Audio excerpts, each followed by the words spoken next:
اعوذ باللہ من الشیطان الرجیم بسم اللہ الرحمن الرحیم۔ سامعین اور ناظرین، منکرین ماتم اکثر ہم عزاداران مظلوم کربلا علیہم الصلاۃ والسلام پر یہ اعتراض کرتے ہیں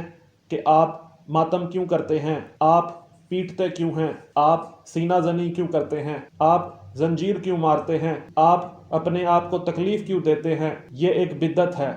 سامعین، اب میں آپ کو انہی کی ایک معتبر کتاب موتا امام محمد، جس کا ترجمہ محمد منشا تابش قصوری، مدرس جامعہ نظامیہ رضویہ لاہور نے کیا ہے، اور یہ فرید بک سٹال اردو بازار لاہور سے چھپی ہے، اور اس کے صفحہ نمبر 143 پہ لکھا ہے کہ حضرت امام مالک رحم اللہ تعالی نے ہمیں خبر دی کہ ہمیں حضرت ابن شہاب نے حضرت عروہ بن زبیر سے خبر دی کہ حضرت عبد الرحمن بن عبد القاری بیان کرتے ہیں کہ بے شک وہ ماہ رمضان کی ایک رات میں حضرت عمر بن خطاب رضی اللہ تعالی عنہ کے ساتھ نکلے، دیکھا کہ لوگ الگ الگ نماز تراویح پڑھ رہے تھے، کوئی تنہا اور کسی کے ساتھ چند آدمی تھے۔ حضرت عمر رضی اللہ تعالی عنہ نے فرمایا، میرا یہ خیال ہے کہ میں انہیں ایک قاری کی اقتداء میں جمع کر دوں تو بہت اچھا ہو۔ پھر انہوں نے اپنے عزم پر عمل کیا اور حضرت ابی بن کعب رضی اللہ تعالی عنہ کی امامت میں اکٹھا کر دیا۔ وہ فرماتے ہیں، میں دوسری رات پھر حضرت عمر بن خطاب رضی اللہ تعالی عنہ کی معیت میں باہر نکلا تو تمام لوگ ایک قاری صاحب کی اقتداء میں نماز تراویح ادا کر رہے ہیں، تو آپ یعنی حضرت عمر نے فرمایا، نعم البدعۃ ھذہ،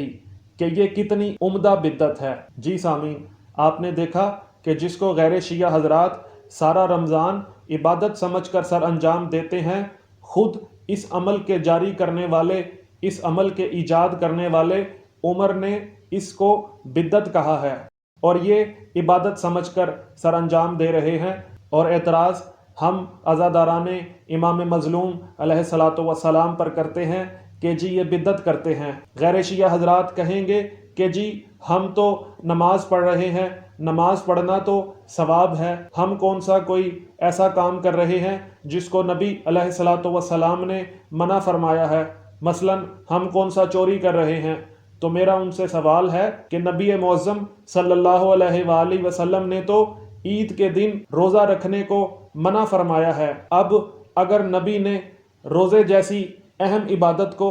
عید کے دن منع فرمایا ہے تو کیا آپ روزہ رکھ کر یہ چیلنج کر سکتے ہیں کہ جی ہم تو نیک عمل کر رہے ہیں؟ اسی طرح ان کی کتب میں لکھا ہوا ہے کہ نبی معظم صلی اللہ علیہ وآلہ وسلم نے 3 راتیں نماز تراویح ادا کی، لیکن بعد میں اس کو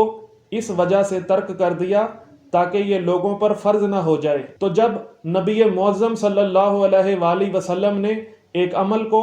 فرض ہو جانے کی وجہ سے ترک کر دیا تو آپ نے اس کو جاری کیسے کر دیا؟ اب چاہے آپ اس کو نیکی سمجھ کر ہی کرتے رہیں، لیکن یہ بدعت شمار ہوگی، اور نبی معظم صلی اللہ علیہ وآلہ وسلم کا فرمان ہے کہ ہر بدعت گمراہی ہے۔ سامعین، اگر آپ کو میری ویڈیو پسند آئی ہے تو ویڈیو کو لائک کریں، کمنٹ کریں اور زیادہ سے زیادہ شیئر کریں تاکہ پورا رمضان بدعات انجام دینے والے بدعتیوں کو اپنی بدعت کے بارے ادراک ہو جائے اور وہ اپنی بدعت سے توبہ کر لیں اور راہ حق دیکھ لیں۔ السلام علیکم ورحمۃ اللہ وبرکاتہ۔